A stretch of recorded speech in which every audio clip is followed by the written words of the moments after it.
So, it is indeed the Italians in the final. And I'll say this now. I want England to beat Denmark. But, on the off chance that Denmark do indeed do in England, then please, my Danish brethren, go and destroy the Italians. Hey, NarendraTheComic here, right now we're just going to be talking about the Italy vs Spain game that just happened. Like, it just finished now. Finished at about 11 o'clock, 10:30. Mad one. Mad one. One of the best European games I've seen ever. I do feel that it's going to go down in history as one of those games which could have gone either way. Both teams played well at different points in the game. There were mistakes. There were moments of brilliance. And at the end of the day, the Italians got the job done. Now, I do feel the Italians are the slimiest European nation in terms of football. I feel they are. You got the hard nuts in the Eastern European bloc. The Ukrainians, the Slovakians, the Slovenians, all them. Yeah, you got like the British, the Scots, like the Irish, the English, you got that block. The traditional football countries, you got the Nordic countries, who I feel always play the game with a bit of class. They're not there to break people's legs a lot of the time, unlike, you know, the hard nuts. They're there to just play the game as well as they can, and Denmark are clearly doing that right now. Then there's the Iberian bloc. Those are the Spains, the Italys, the Greece, the Portugal, that type of area there. And they have a different way of playing. The Greeks are more similar to the Italians than the Spanish and the Portuguese, but they have a different flair about the way they play the game. And I do feel that this is Northern Europe versus Southern Europe, however this pans out. If it's Denmark or England versus the Italians, that's the way I'm viewing this. And the North is bringing it home, baby, all right? I don't want a situation where either England or Denmark end up losing to Italy, even though, for me, they've been probably the best team of the whole competition. The shocking thing is, they weren't even in my top 3 teams to win the Euros this time round until I watched them play in that first game, and I completely reevaluated and said, wait, they can actually play again. What happened to them? And it's Mancini came back, Signor Roberto came back to the Italians and said, hey, I'm gonna fix you up.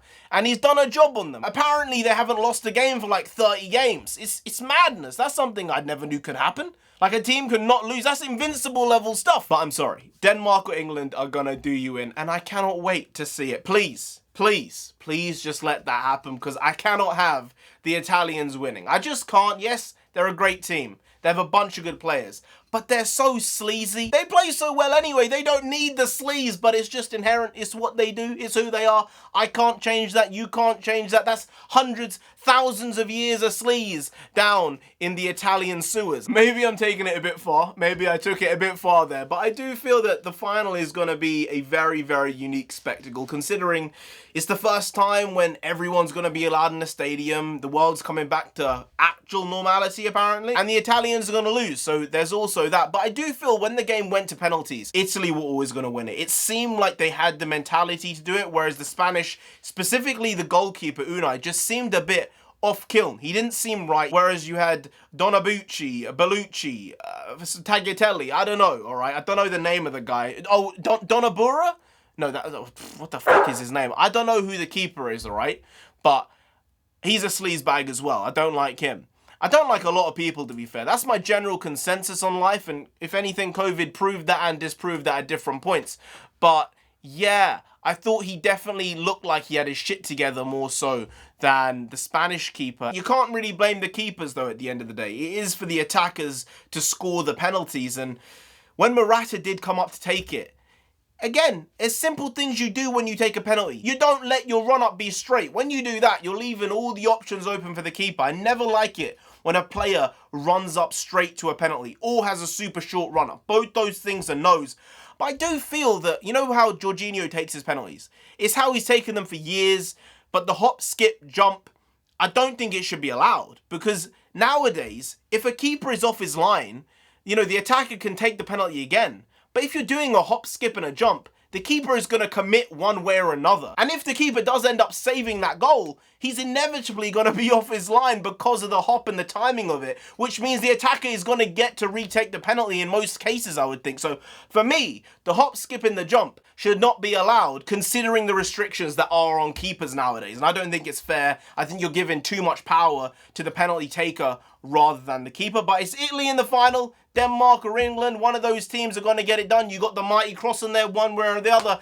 And it's going to be an interesting one tomorrow. Come on, lads. You can do it. Anyway, guys, If you did enjoy this video, please do like, share, comment, and subscribe to the channel down there. If you didn't, Mancini himself, Mancini himself, Arancini himself, gonna come after you.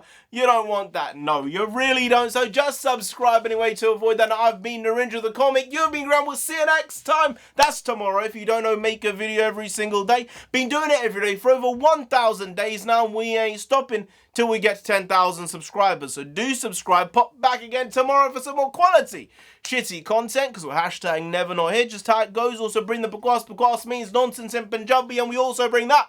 Bring a lot. Bring a little, do a lot, do a little, but we do indeed bring the quality shitty content on a daily basis. So see you tomorrow. More of the same, slightly different, but essentially the very same. Once more. See you then. Skadoosh.